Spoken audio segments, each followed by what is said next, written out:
Oggi vediamo riconosciuti al Comune di Treviso più di 8 milioni di euro, una cifra decisamente importante.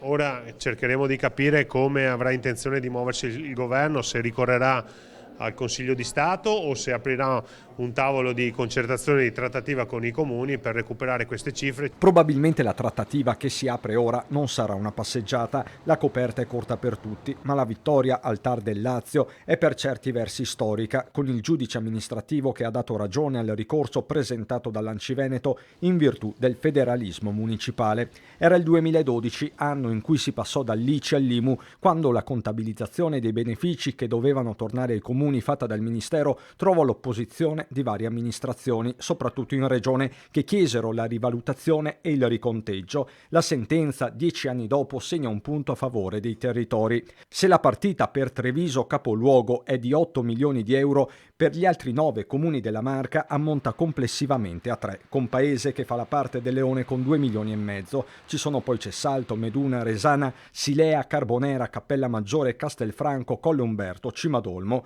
Chi più chi meno potrà contare su risorse oggi fondamentali. Casugana stessa aggiorna la contabilità dei maggiori costi per l'energia nel 2022. Arriviamo anche ormai ai 5 milioni perché è una cifra davvero spaventosa, ma ricordo che più passano i mesi e più questa cifra aumenta. Siamo terrorizzati nel sapere che tra un mese ne arriverà un'altra e poi un'altra ancora e poi un'altra ancora.